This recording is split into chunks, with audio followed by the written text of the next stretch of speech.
Hello, besties, welcome back. Today, I'll show you how I attempted to make a hyper realistic cake of a tissue paper.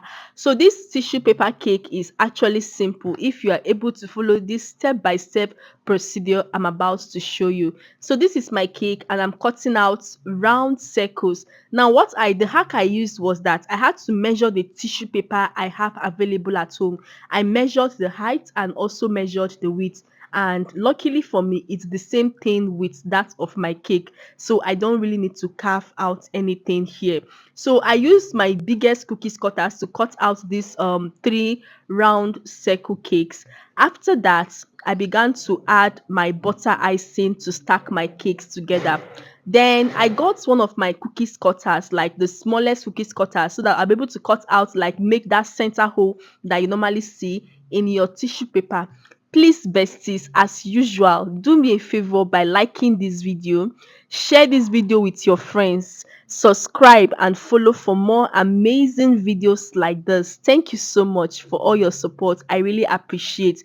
As you can see, I've cut out the center parts, which will make it look like a tissue roll, like a tissue paper. Then I had to add in some butter icing into that hole. You understand? Yes, you will see what we're going to do now. Now, this is me crumb coating my cake.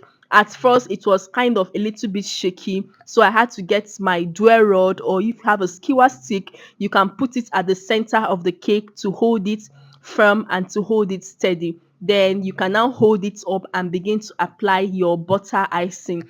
After applying your butter icing, get your smoother and smoothen it out properly. Then allow it to chill, or to rest for some time. Like, I allowed mine to rest for like up to like 10 minutes before I came back to it.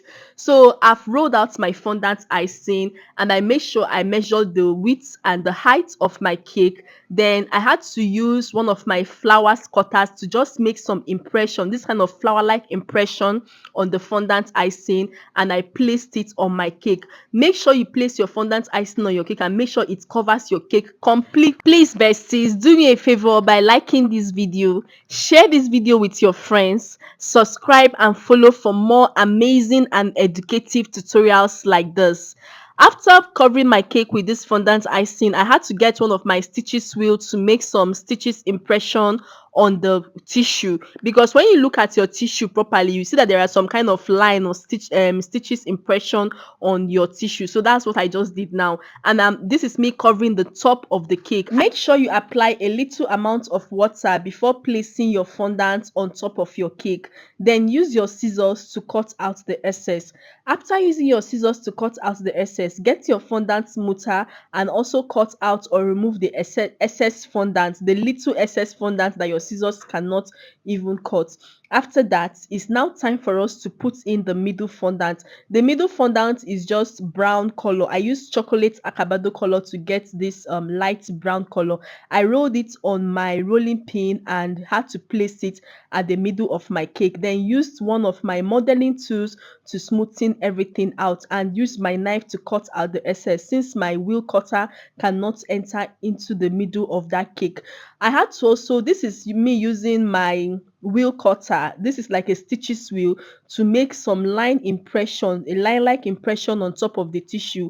And I had to roll out another piece of fondant and placed it by the side of the cake, making sure that a part of the fondant is falling apart to give it that hyper realistic look. And I had to also put a chunk of fondant to hold it up. So this was how I attempted to make a hyper realistic cake of a tissue paper. Please, if you have any question, you can drop your question at the comment section and I'll be there to answer you all. Thank you. Bye.